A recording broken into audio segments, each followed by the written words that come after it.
Hello everyone, welcome to the class of Applied Mathematics.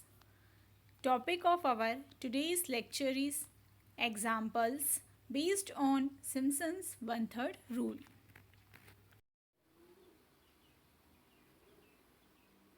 So let's see the vision and mission of the college. Excellence in technical education to empower youth. अब mission देखते हैं हम. Impart quality technical education to prepare students with excellent technical skills, develop competent and employable diploma engineers and responsible citizen, strengthen industry institute interaction. अब हम देखते हैं course outcome. Apply the concept of numerical integration to investigate the area. So let's see what are the learning outcome. So after watching this video, the students will be able to know what is Simpson's 1/3 rule and how to solve examples based on it. आज का ये video देखने के बाद Simpson's 1/3 rule क्या होता है और उसके ऊपर डिपेंड एग्जाम्पल्स को किस तरह से सॉल्व करना है ये आप अच्छे से समझ पाएंगे. So let us start today's class. तो आज का हमारा एग्जाम्पल है using Simpson's 1/3 rule evaluate integral 1 to 2 1/x dx given bye.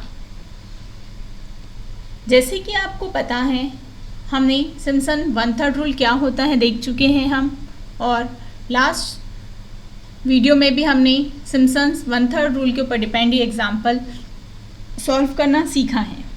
ठीक है, तो आज का हमारा एग्जाम्पल जो है वो फिर से सिम्पसन्स 1/3 रूल के ऊपर ही डिपेंड है. यहाँ पर टेबल गिवन है. ठीक है, तो टेबल गिवन है तो फिर से टेबल बनाने की कोई ज़रूरत नहीं रहती है. ओके, किसी किसी एग्जाम्पल में टेबल ऑलरेडी दिया हुआ आता है. ठीक है, तो इससे क्या होता है, इससे हमारा थोड़ा सा टाइम ही सेव हो जाता है. ओके, लेकिन कंसेप्ट चेंज हुआ कि यहाँ पर नहीं हुआ, वही सेम कंसेप्ट है. ठीक है, तो यहाँ पर ये हमारा क्या हो जाएगा, ये हमारा y 0 हो जाएगा, ये y1 y2 then this is a y3 और लास्ट वन हमारा ये रहेगा y4. तो इस तरह से हमारे पास यहाँ पर ये सभी वैल्यूज़ क्या है ऑलरेडी दी हुई है. तो अब देखिए कि यहाँ पर सोल्यूशन में कुछ चेंज करना है क्या हमें, नहीं.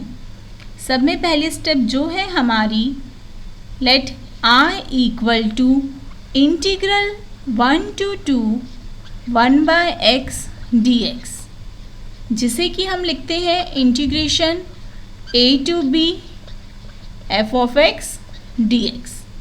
ओके, इस तरह से सब में पहले लिखना है.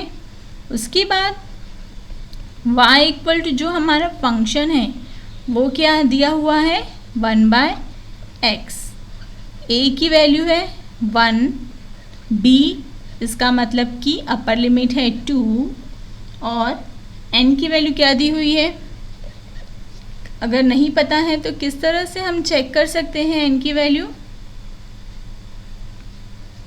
देखिए कितने सब इंटरवल है यहाँ पर, 1 2 3 4, कितने सब इंटरवल है 4. ओके, 1 से लेके 2 तक के 4 सब इंटरवल में डिवाइड किया गया है, तो n की वैल्यू हो जाएंगी 4. तो जिससे कि अब हम h की वैल्यू फाइंड कर सकते हैं. तो h की वैल्यू फाइंड करने के लिए फॉर्मूला क्या है, b minus a divided by n. b की वैल्यू हमारे पास है 2, a की वैल्यू है 1 और n की वैल्यू है 4. तो 2 माइनस 1 1/4. तो हम 1/4 को क्या लिख सकते हैं 0.25. ये हमने लास्ट लेक्चर में भी देखा था कि अगर फ्रैक्शन में है तो हम डेसिमल में उसे लिख सकते हैं. ओके, इसके बाद हम क्या करते हैं, वैसे टेबल ड्रॉ करते हैं। ओके, तो हम यहाँ पर टेबल ना बनाते हुए क्या करेंगे, हम सिर्फ जो y0 y1 ये सब वैल्यू है उसे लिख लेते हैं। ठीक है, तो हमारे पास यहाँ पर हमारा जो y0 है वो है 1, y1 की वैल्यू है 0.8, y2 की वैल्यू है 0.6666, y3 की वैल्यू है हमारी 0.5714 and y4 equal to 0.5। Okay, तो ये सभी वैल्यूज़ हमारे पास ऑलरेडी हैं। तो इसके बाद अब हम क्या करेंगे, हम यहाँ पर अब सिम्पसन्स 1/3 रूल का फॉर्मूला अप्लाई करेंगे। Okay, so by using Simpson's 1/3 rule, तो देखते हैं कि सिम्पसन 1/3 रूल अप्लाई करने के बाद हमें उस इंटीग्रेशन का आंसर क्या मिलता है। Okay, integration of a to b f of x dx equal to h/3 bracket again bracket first value plus last value, जिसे हम लिखते हैं y0 plus yn plus 4 time sum of odd term, तो ये होता है y1 plus y3 plus so on plus 2 time sum of even terms, तो ये हो जाएंगी y2 plus y4 plus so on. Okay, तो इस फॉर्मूले में अब हम क्या करेंगे, जो हमारे पास फंक्शन दिया है वो लिखते हैं integral 1 to 2 1/x dx equal to h/3। तो हमारे पास फर्स्ट वैल्यू है y0 और लास्ट वैल्यू है y4। ओके, प्लस 4 टाइम हमने first value plus last value किया, उसके बाद हम क्या करते हैं sum of odd term, table में से अच्छे से समझ में आ जाएगा। ये फर्स्ट वैल्यू, ये लास्ट वैल्यू, ये हो गया। फिर क्या है formula, 4 time sum of odd term, तो ये ऑड टर्म का एडिशन करिए, तो ये एडिशन है y1 प्लस y3, सिर्फ 2 ही टर्म है। ओके, उसके बाद ब्रैकेट को क्लोज कर दीजिए, प्लस 2 टाइम, अब क्या है सम ऑफ इवन टर्म, तो इवन टर्म क्या बचा, सिर्फ यहाँ पर रहा y2, और कुछ है यहाँ पर नहीं है, तो लिखेंगे y2। y4 लिखेंगे आप नहीं लिखेंगे, वो इवन टर्म है लेकिन वो लास्ट टर्म है जो कि हम ऑलरेडी लिख चुके हैं। तो अगर नहीं समझ में आता है तो इस तरह से पहले से जो जो लिखते जाएंगे उनके नीचे लाइन ड्रॉ करते जाइए। ओके, ये हो गया। उसके बाद हम क्या करेंगे, इन सब की वैल्यूज़ यहाँ पर रख देंगे। ओके, तो h की वैल्यू हमारे पास है 0.25/3, y0 की वैल्यू हमारे पास है 1 प्लस y0 की वैल्यू है 1 और y4 की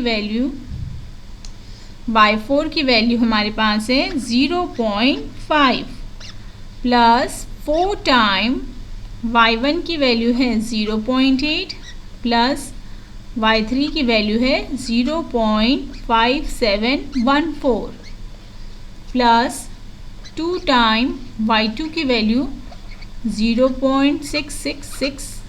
ओके, 4 टाइम 6 पॉइंट के बाद में ब्रैकेट को क्लोज कर देंगे।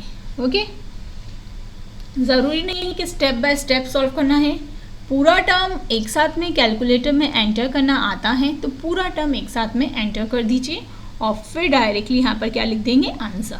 ठीक है, तो कैलकुलेटर का यूज़ करना सभी को आता है, यूज़ करेंगे आप सभी। एंटर करने के बाद देखेंगे आपको आंसर मिलेगा 0.6932। ठीक है, अप्रॉक्सीमेटली क्या आंसर मिलता है 0.6932।